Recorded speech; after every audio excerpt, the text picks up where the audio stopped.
Welcome, everyone. Thank you for making the time today to join us for our State of the Union in Numbers webinar. I'm Monique Dinora. I'm from the Lippy Taylor Group. For the past year, we've had the pleasure of working with USAFacts to promote the importance of accessible, easy to understand government data that empowers citizens of all ages to have serious, reasoned, and informed debate. You may be familiar with USAFacts from their COVID data that became an invaluable resource for private organizations, public institutions, as well as media outlets throughout the pandemic. But the organization has so much more to offer, and we hope that you'll get a glimpse of that today. Throughout this afternoon session, we invite everyone to submit any questions that you may have about the topics that we're presenting via the DM feature in the lower right-hand corner of your screen. We'll do our best to answer any questions during the Q&A portion of our webinar. Today, we have three executives from USAFacts presenting our annual State of the Union and Numbers report. Steve Ballmer, founder of USAFacts, Richard Coffin, USAFacts Chief Product Officer, and Poppy McDonald, USAFacts President. So without further delay, I would love to introduce you to USAFacts President, Poppy McDonald. Thank you, Monique, and welcome. Thank you for joining USAFacts for this year's State of the Union in Numbers. USAFacts is a not-for-profit, nonpartisan civic initiative dedicated to making government data accessible and available to all Americans. We have no political agenda nor proposed policy. We simply believe that as American citizens who are all shareholders in this country, every citizen deserves to have access to the facts. We believe the facts deserve to be heard. We do that by pulling together over 70 sources of government data to provide a data-driven portrait of U.S. revenue, spending, and outcomes to ground public discussion and debates in facts. Our principles is that it's only the facts, so we only use government data. Unbiased, as I mentioned, we have no partisan affiliation. We simply want to present the data.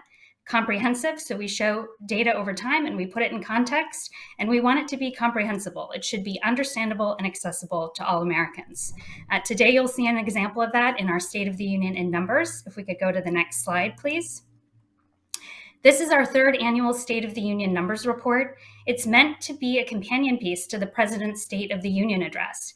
We went back and analyzed the history of State of the Union addresses, and we looked at what were the 12 most historically common topics that were covered, and we wanted to provide a data-driven report. We noticed that no matter what party the president came from, the State of the Union is simply described as stronger, never been stronger, and we thought it was a bit more complex than that. And we thought as the American citizens are listening to the president deliver this address, they deserved an opportunity to see very clearly what is the data behind these topics. Today, to walk you through a small subset of the findings, you will see this report as I turn it over to Steve Ballmer, who has a singular ability to bring these numbers to life. We look forward to Steve sharing this data with you and to taking all of your questions at the end.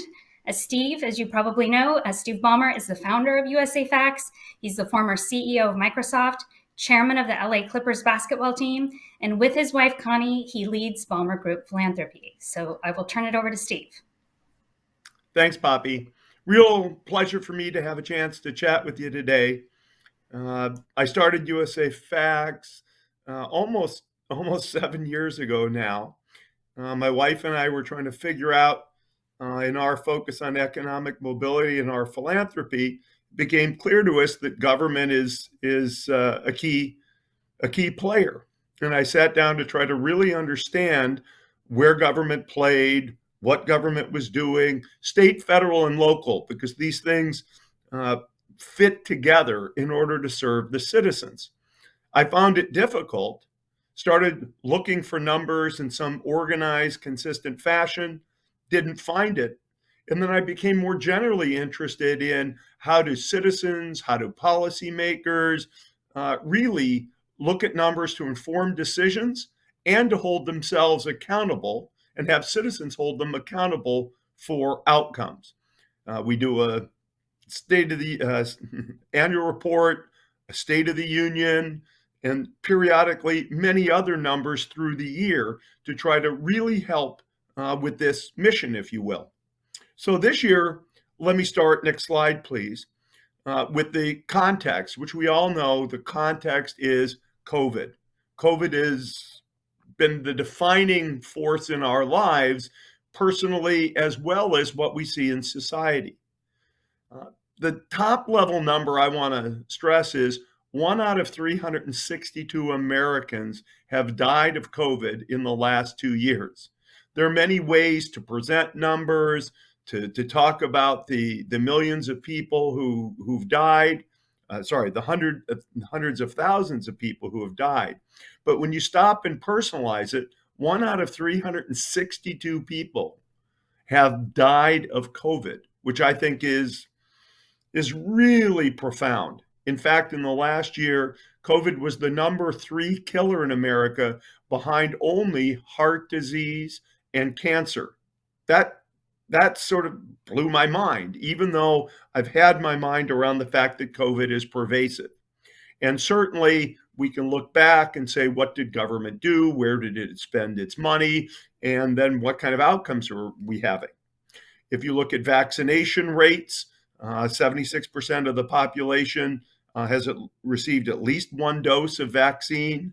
64% are fully vaccinated. Of course, that's a complicated thing. Citizens' attitudes, government actions, and where you think we should be is really a personal matter. That, though, is where we are, and it is the situation with which our citizens and our government make choices. Second thing, next slide, please. Let's turn to what the impact has been on the economy of COVID.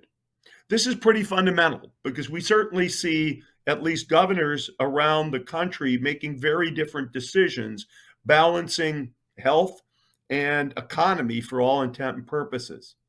GDP grew 5.7% to almost 23 trillion in the last year, which is, if you take a look at it, it's the highest growth rate in 37 years. But we do have to remember, in 2020, GDP shrunk by 2.3%. It grew by 2.3% in 19, shrunk by 3.4% in year 2021. So if you look at this over time, you get a very different story than you do if you look at just 1 year's results. If you go back almost 40 years, what you'll see is a declining productivity rate driving GDP. And will that continue? And will simply depend on inflation and population growth for GDP growth? Or will we return to some level of productivity gain, however small that may have gotten? Big question as we think about where we are and where we're going economically. The thing I think people feel the most is what's going on with jobs. We know we had shrinkage in terms of number of people employed during the first part of COVID. We lost 9.3 million jobs, and that has rebounded in the last year, plus 6.7 million jobs. Obviously, fewer jobs, but at the same time, the number of people who are working or looking to work above the age of 16, that's called the labor force participation rate, is down. Fewer people are seeking to work. How many? Well, that's about 900,000 people fewer are looking to work. And as the discussion goes on about supply chains, why aren't people coming back to work? What are the long-term implications? There's still more work to be done using government numbers to really analyze. Is this primarily impacted certain by gender, by race and ethnicity, or is it impacted by, if you will, industry? Has the childcare sector come back in terms of employment? What else might that be driving? How do we see all of these different labor force participation rates essentially mapping onto industries? Those are things that we need to look into further. We need to use the government data. And when I say we, I mean our citizens and our government. And certainly at USAFacts, we want to help frame that discussion so that people can decide what to do. Is this a stimulus problem? Is it a problem of time? We're not going to focus in on that causality, but it is an important thing. I find that right now we're at the LA Clippers, we're trying to build a new arena, and the supply of labor coming into the market and what that might mean for timing, cost, these are a big deal. And government needs to know where things are precisely, and then everybody can extrapolate in terms of where things might go. Next slide, please. Let's look at some non-economic factors, if you will, as well as some additional economic factors, changes we've seen in the pandemic. It really surprised me that border apprehensions and expulsions have increased so much over the course of COVID. I don't know why I'm surprised, but I'm surprised. And as we talk about immigration policy and what to do with the current group of undocumented immigrants in the United States, which way are we going? What are we hearing from our government? What are we seeing in terms of action? I don't know what's right or wrong, but it is worth consideration, particularly as we'll see later, the number of people coming into the country as legal immigrants has dropped precipitously. All of those things are also going to affect the number of people we have who are working. People living in poverty, we know that number is up. And when we say poverty, it really means the wages that people earn. The government transfers, which we'll talk about a little bit from now, the government transfers are not included in the people living in poverty numbers. It's important to remember because the actual standard of living of people is a little bit better, it's somewhat better than the number of people living in poverty. We know we have inflation. The consumer price index is up, no surprise. The number of people without health insurance has expanded. Not sure whether I would have expected that based upon the government stimulus that has gone in.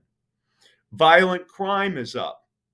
And I think people would get that by reading the paper, but to really see it and understand it, but also to understand that it's only, if that can be used for violent crime, it's only up 5.6% and is still 50% less than the peak of violent crime, which we hit in 1991. Here's a real surpriser for me. Inflation adjusted average hourly earnings are actually up since the start of the pandemic.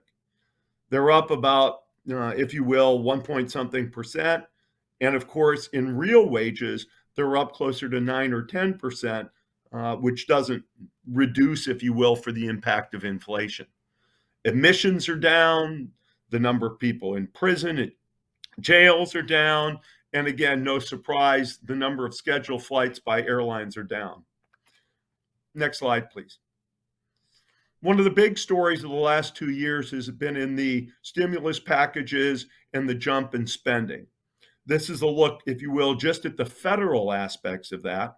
And we see that jump in spending. We see that increase in the size of our deficit, which has rebounded a little bit this year because tax revenue is increasing. That surprised me. And as government thinks and citizens hold government accountable, even without adjusting tax policy and tax rates, what really can we expect? Particularly with inflation, ironically, government coffers will grow even before you put in other factors of either tax policy or economic growth. Now, we don't have the same numbers for our state governments because the state government data, unfortunately, takes a lot longer to assemble. So having a complete picture of what's going on, especially when many programs are administered at the local level, whether that's Medicaid, whether that's the integrated work that goes on building transportation infrastructure, we just don't know that.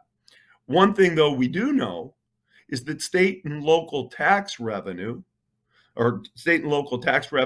after declining 1.1% in the first year of COVID has now rebounded and was up 19.2% in the last year. So as many states were thinking about budget deficits, the surge in tax revenue has really changed the dialogue at the state and local level. And I think that's often lost in this discussion. Next slide, please.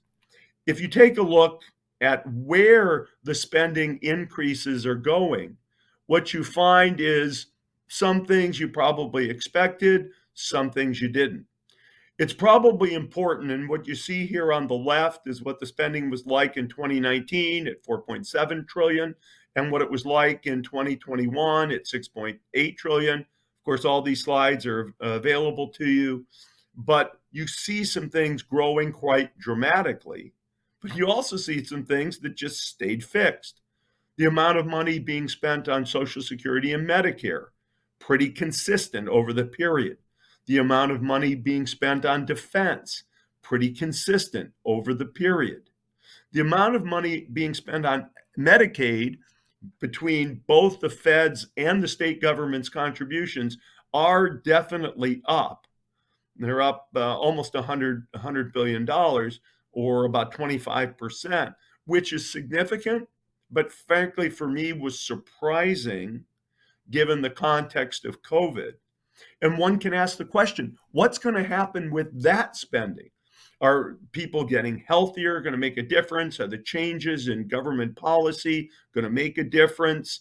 And how do we think about the effects of that surge in spending? Probably very good, but that's another one for society to consider. Some things that surprised me maybe a little bit, or at least were a little different than I might have expected. The interest payments on government debt were actually down slightly. Now, it must be a function of interest rates. I'm not an expert in causality, but I probably expected those to be up given the increase in total government debt, which grew to 28.4 trillion based upon our deficits. The transfers from the federal government to the state governments are also up. No surprise there, I would think, based upon the stimulus bills that came out. Infrastructure explosion, education explosion, public health explosion. When I say explosion here, I'm just saying over 2 times the amount of spend in 2021 versus 2019. What will happen with each of these things going forward? What should we expect about the trend? What might that mean in terms of tax policy? These things are getting much debated. Some of the bills that we've been talking about, or the infrastructure bill which got passed, the Build Back Better bill which did not get passed. And you say, okay, how do we think about those? To what degree are they a reflection of COVID? To what degree are they really just a commentary on where society should go forward? The first thing you got to have a perspective on, if you're government or citizen, you have to ask yourself, well, what's going to happen with the base spending going forward? Next slide, please. Perhaps the biggest area in which this discussion will occur is what's going on for assistance, i.e. government helping folks who have been impacted by COVID. Their financials have. Certainly you can see here where the blue dot represents 2019 and the red dot represents 2021. We had no COVID-19 payments before COVID, and those payments now are about 550 billion. Those will go back. Those will shrink. We can count on those to come out of the assistance budget. We talked about the growth in Medicaid. Unemployment insurance, 400 billion, which even on the scale of government of about 6.2 trillion, 400 billion is an interestingly large number, at least in my perspective. It's 6 or 7%. Will that go away, or will there be a continuation? Well, right now unemployment is quite low. One might expect to see that number come back down. The growth in other assistance programs, a miscellany, only grew slightly. I'm not sure I would have expected that. The SNAP or food stamp program, as the economy recovers, which it is, will those numbers come back down? Housing assistance should come back down as policy changes. The child tax credit, and here the child tax credit is a broad discussion. What we're talking about here is the so-called refundable part, the part where people can get cash back if their taxes are low enough? Well, we'll see what happens. That's a question of policy. And then the earned income tax credit didn't change. I would have expected maybe that it would reduce through the COVID period. What's the trajectory? And what do you think as citizens? What do our government officials think? Where will we continue to need assistance? Where does the assistance growth really have very little to do with COVID going forward? And how do we think about that? The decision about what should happen, the decision about how it gets paid for, the evaluation of whether it is effective in improving people's lives, in leading to better upward mobility for their children.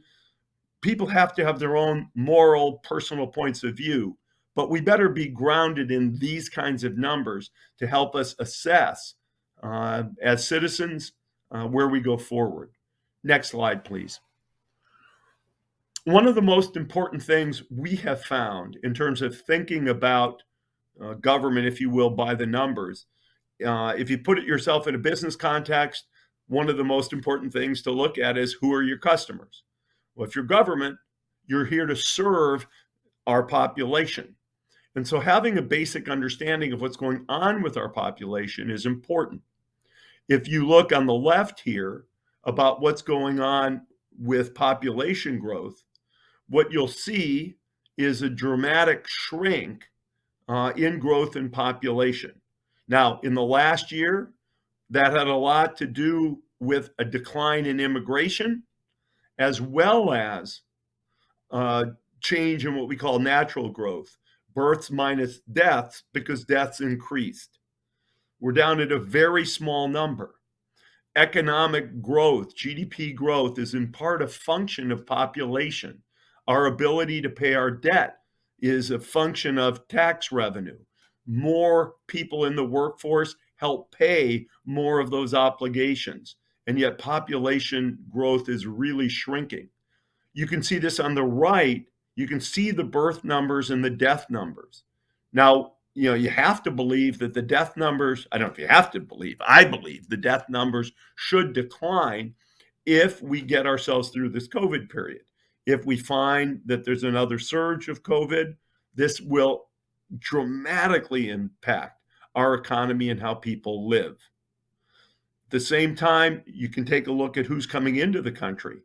And people who are coming into the country on non-tourist visas plummeted. Will our borders open back up? How do we think about that? What policy changes might this administration and this Congress make? All good questions, but the last year's been primarily, I think, driven by COVID. Last but not least is to talk about our citizens. Who are they and where do they live? We know we've had dramatic growth through the census, we know, in our Hispanic population, our Asian population, our Black population, and we've had shrinkage in our white population. Are these things fundamentally important? Well, in a sense, they are, since we know there's greater affluence in our white population than there is, well, in our Black and Hispanic populations. Our Asian population is also more affluent, if you will. The thing on the right, I think, is very important, is how people are living. Are they married without kids? Are they single without kids? Are they married parents? Do they live with roommates? Are they single mothers? Are they single fathers? Because if you think about it, the shape of how people live affects their standard of living. Obviously, the prospect of two earners in a family will be better off sharing housing expenses than one earner in the family. Kids drive up cost. We know that married people without kids and married people with kids have the highest average household income. So as we think about policy to affect people and their standard of living, this notion of who is our population is important. What do we know in sum? COVID was a big deal. Our spending shifts, to me, were interesting, flat and plus in terms of COVID. What's going on with government revenue was surprising to me on the positive side in terms of revenue growth at the federal level and the state and local level. Our ability to assist people was amazing. Again, people can decide whether it was too much or not. I think those are legitimate questions. Too much, too little, that's to be debated. Where will our financials go in the future? And what will be the effects of our changing population in terms of outcomes in the future?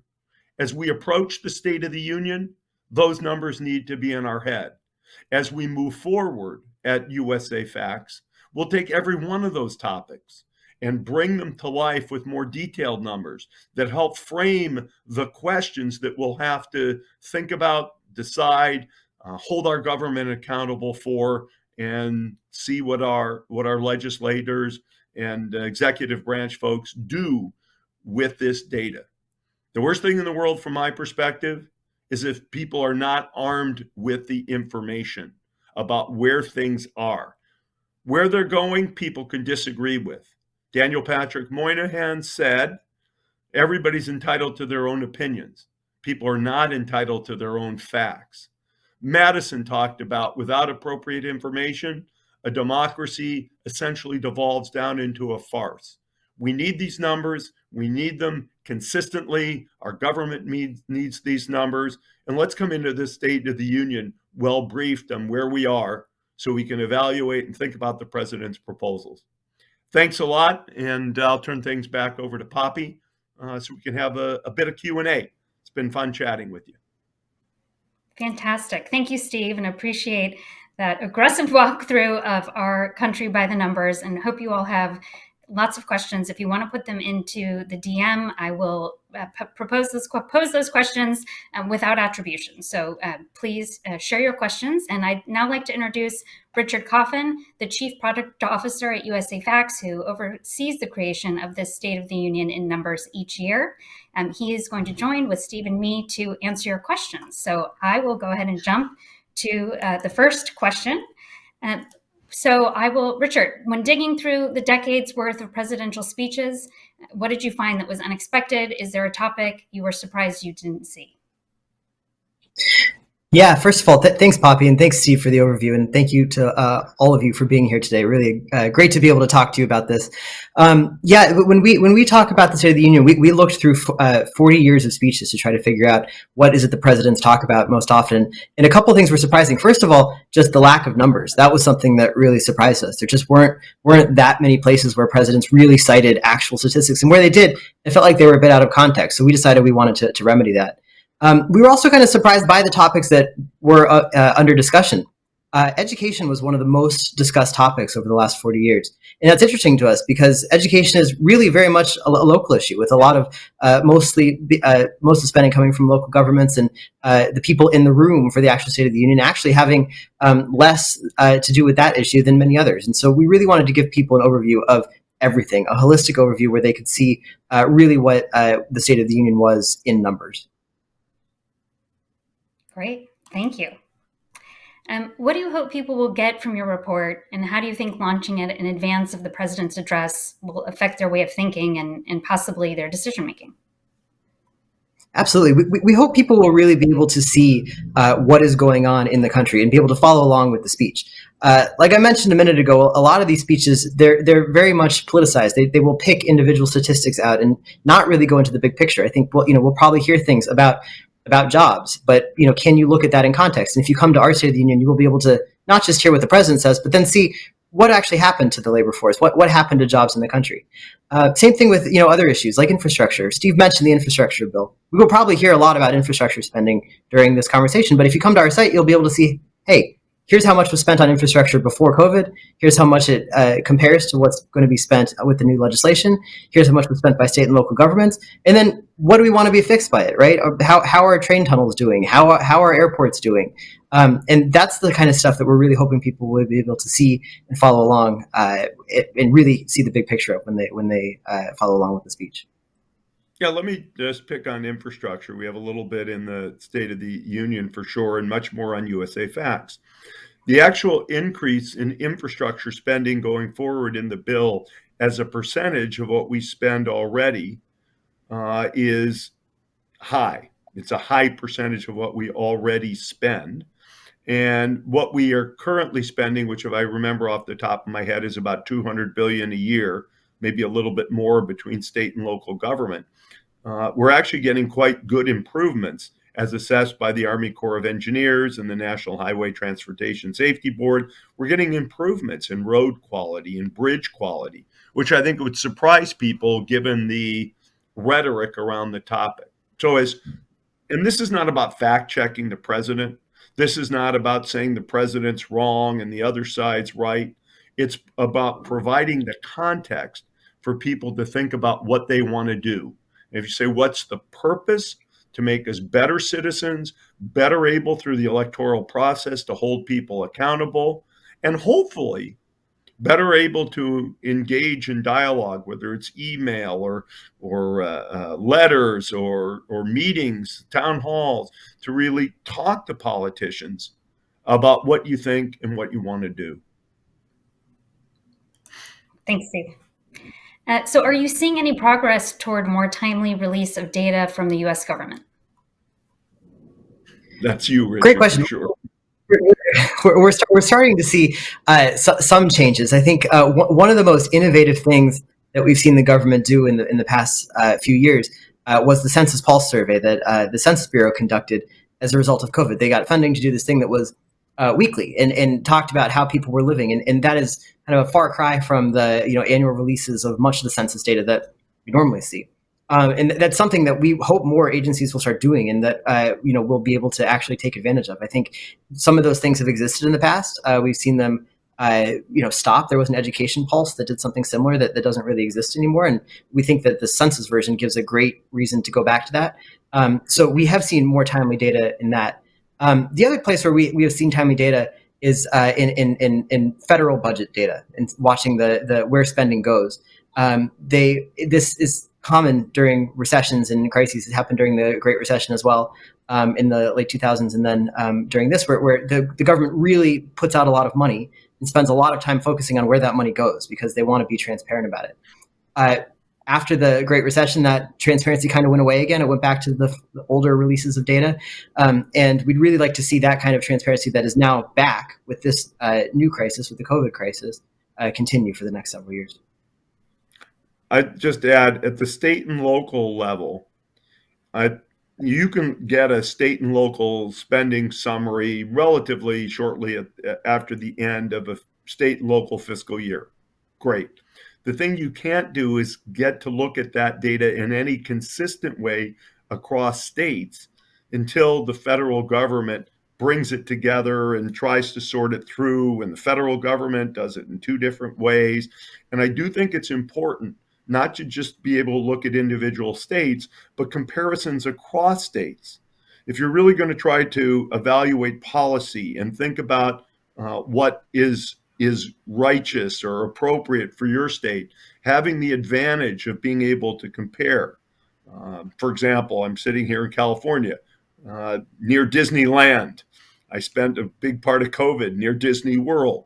What really are the policies that were different between California and Florida? You can decide whether you like or don't like, but to look at the economic impact, the employment impact, the standard of living, I think those are all reasonable things to want to be able to compare. And that will require the federal government to do a much faster job on the data, and they have the state and local governments report it even faster. Great. And this next one starts with a comment and then a question, so I'll just read it from the DM. This is fantastic info. You always break down the info in ways that the public can understand. I find audiences are increasingly skeptical of all data and all sources. This is more true today than even a year ago. Increasingly, they believe everything is politicized. How do you think about combating this or engage it? Have you found ways to explain why government data is reliable, not political, and worth understanding? It's Absolutely. probably a good issue. Sorry, go ahead, Richard. No. It's probably a good issue.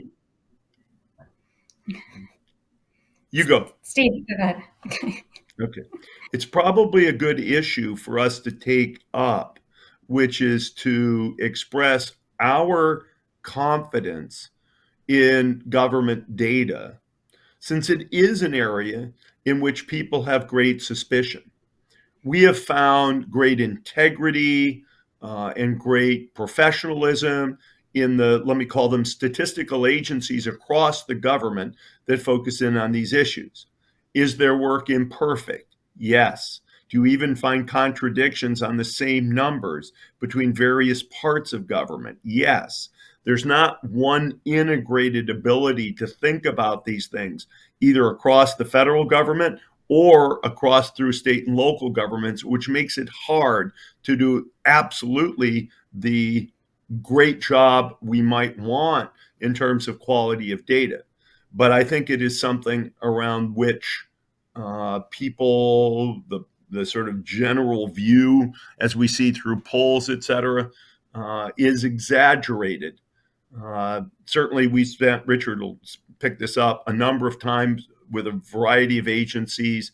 They really are quite independent now of who's in power. Now, the thing that can change is what data they collect. But when they collect the data, I find it very professional. Richard? Yeah, absolutely. I think Steve hit the nail on the head.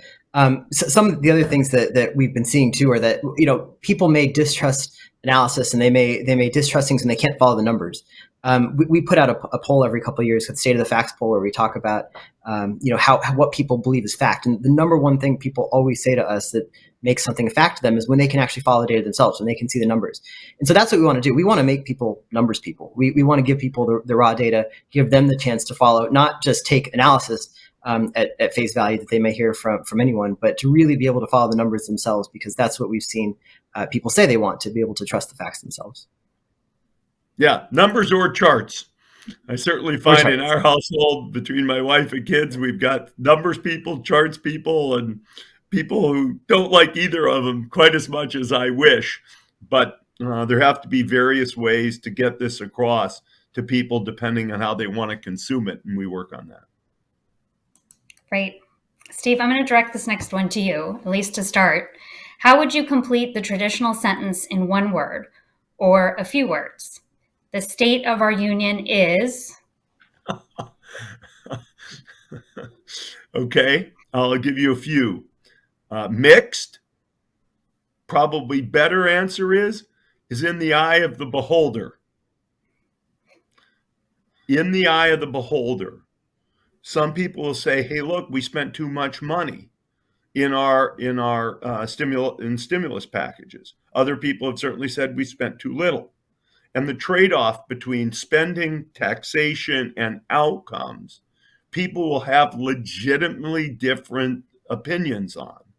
What my personal opinion is really not important. What we're trying to do is enable people to develop their own opinions, to say to themselves, do I care about the deficit? Am I willing to see myself further taxed in order to close the deficit? Am I willing to see government programs that either affect me or don't affect me personally be modified in order to fit inside of some kind of a notion of a budget window? I do think about this a little bit like personal budgeting. I know that's economists will tell you why that's a wrong way to think about it, but it's simple for me. How much money are we taking in? Who's paying for it? Who's getting value out of it? And how do we assess that value? And people will have different points of view on how to make those trade-offs. I always say, if you're a mother with a baby in the car, you may want there to be 0% bridges in the country that are at risk. And if you have a different sort of situation in life, you may say, hey, it's okay to have 98% quality in our bridges because I don't want my taxes raised to pay for the rest. Those are legitimate discussions where people have legitimate different points of view, and our government is supposed to try to rationalize those. So I would say is in the eyes of the beholder. If you ask me personally, I would say quite mixed. In many ways, I think we came out of COVID strongly. In many ways, you have to say which of the money was well spent and not well spent, and I certainly see a mix of those two things. The economy is quite strong. One of the things we hear a lot about, though, still is people are struggling. And yet the numbers don't quite show that. Why not? What are we missing? Are we missing something? So let me go with mixed and in the eyes of the beholder. All right, sounds good. We have time for one last question. So Richard, I'm gonna let you take a stab at this. What data should be collected that is not currently tracked? Oh, great question. And the list is longer than I could possibly fit into this amount of time. But I think a couple things that I would have really helped us in creating this report, at least. I would say that there are 3 places in here where the flow of people through a system is not clear from the federal government. And if it was, we would have a much better time understanding what's actually happening to people in the country. The first example of that is education. How many people go to pre-kindergarten? How many people actually complete high school? And how many of those people go to college? How many of those people that go to college graduate college? And then how many people get jobs? You can infer a lot of that information from statistics that exist, but it's really hard to actually see those things tracked over time. Same thing with the prison population and in the criminal justice system. Who actually gets stopped by police? Who goes to jail? Who posts bail? Who ends up in prison? And then who gets out? And do they go back? Things that just aren't missing. And then the third place that happens a lot is in immigration. Places where we don't have the data of how many people come here holistically for what. You can see it through visas, you can see it through green cards, you can see it through refugees and asylees, but it's and we have some numbers and estimations of undocumented immigrants, but it's really hard to see that full flow of people through our immigration system and where they end up here. Those would be really important for us to be able to actually figure out what's going on in some of these really key issues, and I would hope that the government can make some more progress towards that in the next several years. Thank you. We really appreciate everyone joining today. I apologize if we didn't get to all of your questions, but we certainly welcome taking them at the end of this event. So please feel free to reach out to Lippy Taylor or to us directly to answer your questions. Really encourage you to go and visit our State of the Union report, which is at USAFacts.org. You'll see the exact URL on the next slide. And just want to thank you all for your time and engaging in the discussion today. Have a great one.